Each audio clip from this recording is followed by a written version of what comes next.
నరసింహమూర్తి గారు senior leader, Venkatapuram మండలం అన్న మీద బాగా ఎప్పుడు అన్న మీద లాస్ట్ టైం కూడా అన్న మీకు ఒకసారి గుర్తు చేసింది. నేను లాస్ట్ టైము చాలా కేసులు పెట్టి మనోడు బిజినెస్ చేస్తూ ఉంటాడు, అనేక విషయాల్లో ఒత్తిడి చేసి బాగా కేసులు పెట్టి అట్రాసిటీ కేసు పెట్టాలని అది ఇదని మీ దృష్టి తీసుకొచ్చి మీతో ఫోన్ చేయించాలనుకున్నాను. రాకుండా మీ దృష్టి రాకుండానే అక్కడే మేము సర్ది చేసుకొని అక్కడ మాట్లాడుకొని సెట్ చేసుకోవడం జరిగింది.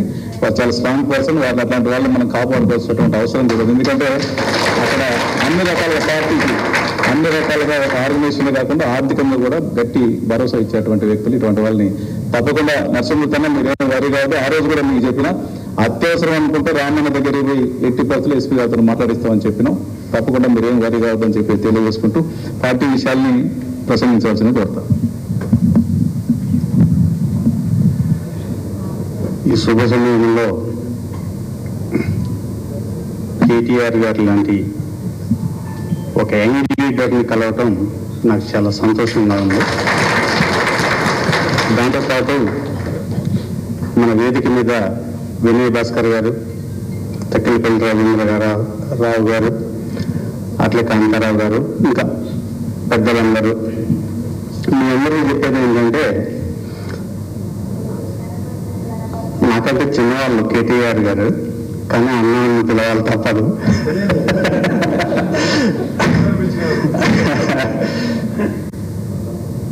మా కుటుంబానికి 2003లో ఒక ఇబ్బంది జరిగింది సార్.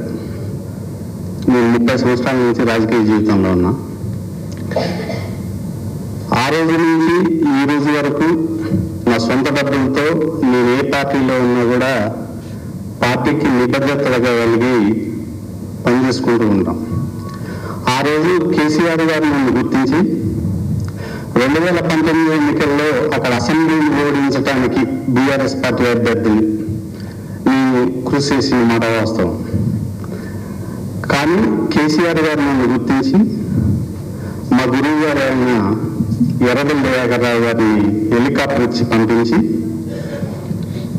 పలానా వ్యక్తిని మనం పార్టీలో తీసుకుంటే పార్లమెంట్లో తప్పనిసరిగా గెలుస్తాం కనుక నువ్వు అర్జెంటుగా వెళ్ళి ఆయన పార్టీలో జాయిన్ చేసుకోమని చెప్పారు. వెంటనే ఎర్రబెల్లి దయాకర్ గారు, నామనాగేశ్వరరావు గారు, అప్పుడున్న తుమ్మనాగేశ్వరరావు గారు వీళ్ళందరూ కలిసి మీరు పార్టీలోకి రావాలి తప్పనిసరిగా అంటే నేను పార్టీలో జాయిన్ అయ్యి మాలోతు కవిత గారు ఎంపీ ఎన్నికల్లో భారీ మెజార్టీతో మనం గెలిపించుకున్నాం. అయితే ఇంత సంతోషకరమైన విషయాన్ని మీకు చెప్పాలని, మిమ్మల్ని కలవాలని చాలాసార్లు ప్రయత్నం చేశాను. మనందరం పుట్టింది తెలుగుదేశం పార్టీలోనే.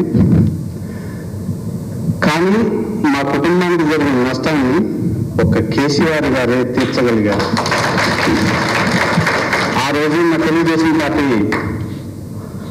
నాకు జరిగిన నష్టాన్ని, నా కుటుంబానికి జరిగిన నష్టాన్ని భర్తీ చేయలేకపోయింది.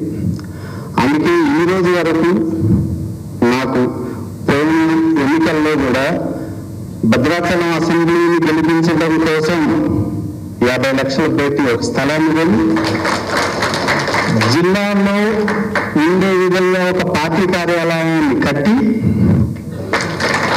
25 లక్షలు పెట్టి ఒక ప్రచార రథాన్ని కొని పార్టీకి అప్పచెప్పి ఆయన గెలుపు కోసం 2 కోట్ల రూపాయలు డబ్బులు ఇచ్చి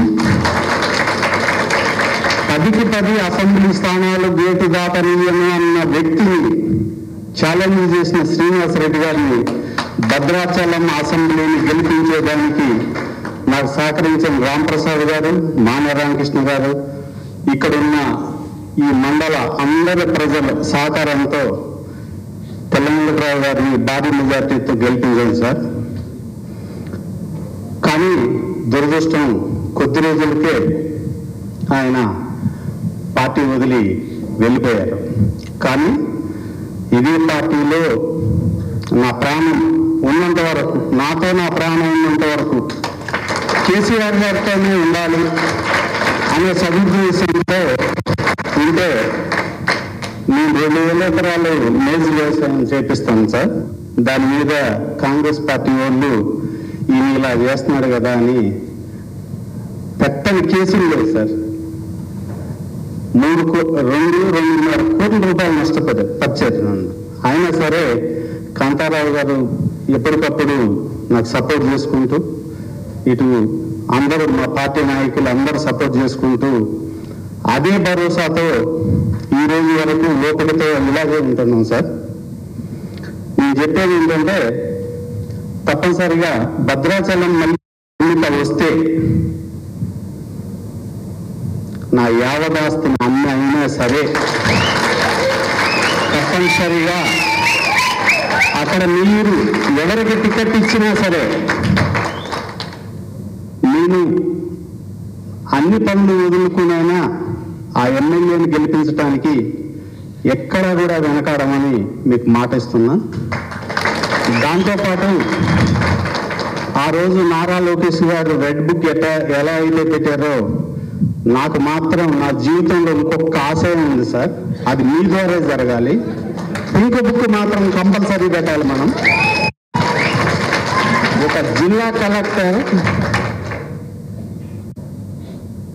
ఒక జిల్లా కలెక్టర్ ఒక పార్టీ కార్యకర్త కంటే అసహ్యంగా బిహేవ్ చేశాడు నా మీద. అయినా సరే నేను జరగకుండా ఆయన మీద కోర్టుకు వెళ్ళాను. చివరికి ఆయనే నాకు సరెండర్ అయ్యారు. కానీ ఆర్థికంగా చాలా నష్టపోయాను. మళ్ళీ మన పార్టీ అధికారంలోకి రావటం అనేది పక్క. వచ్చిన మరుక్షణం నేను కోరిక ఒకటే, నా యావదాస్తిని మన పార్టీకి ఇచ్చేయమంటే ఇచ్చేస్తా, కానీ ఆ కలెక్టర్ని ఎక్కడున్నా మాత్రం వదిలిపెట్టద్దని మాత్రం కోరుకుంటున్నాను.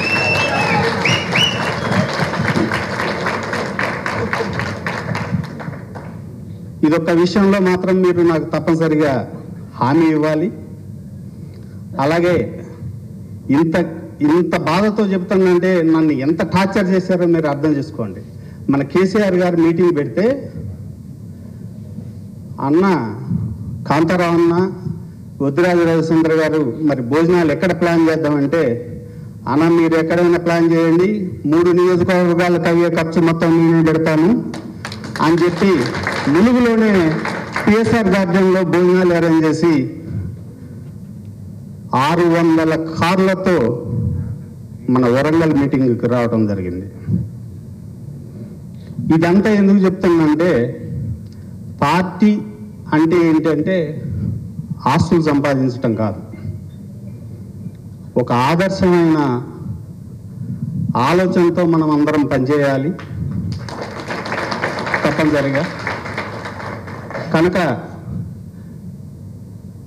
నేను ఇప్పుడు మాట్లాడేటప్పుడు నాలో ఆవేదన వల్ల చిన్న తడబాట్లు వస్తున్నాయి. కానీ నా మనసులో ఇంకా చాలా ఆవేదన ఉంది. కేసీఆర్ గారు నాకు నా తండ్రి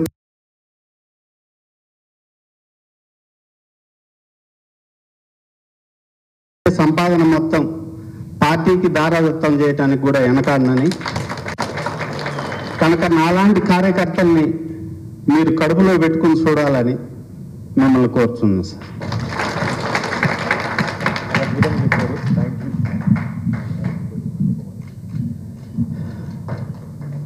వారి ఆవేదన ఇంకా చాలా ఉంది సార్. ఇంకా వారి వెంబడి తిరిగేటువంటి ఫాలోవర్స్ మీద కూడా బాగా కేసులు పెట్టి, అంటే మాదంతా కొద్దిగా డిఫరెన్స్ ఏరియా మీ అందరికీ తెలిసిందే. ఎందుకంటే మాకు లోపల దెబ్బలు ఉంటాయి, బయట దెబ్బలు ఉంటాయి. ఇక లోపటోడు బయటోడు అంటాడు, రాత్రి వాడిదంటాడు, పగులు వీడిదంటాడు. 2 రకాల దెబ్బలు ఉంటాయి. 2 వైపులు దెబ్బలు తినాలి. కాబట్టి వారి ఆవేదనని మీకు చెప్పడం జరిగిందన్న. ఆ రోజు మన వరంగల్ మీటింగ్ రోజు కూడా అన్న కాంతారావు అన్న మనకు సంబంధించి పినపాక, భద్రాచలం, ఇటు వచ్చేసరికి మొలుగు అంతా కూడా మన వ్యాపారాలు కూడా అన్నీ ఉంటాయి. కాబట్టి ఎట్లాగో మన క్యాడర్ అంతా ఇట్లా వెళ్తూ ఉంటారు. కాబట్టి మిగతా ఖర్చులు పార్టీ ఏది పెట్టినా కానీ కనీసం నాకు చెప్తే భోజనాలు కూడా అన్నీ కూడా ఏర్పాటు చేయడం జరిగింది. వారికి ప్రత్యేకంగా ధన్యవాదాలు తెలియజేసుకుంటూ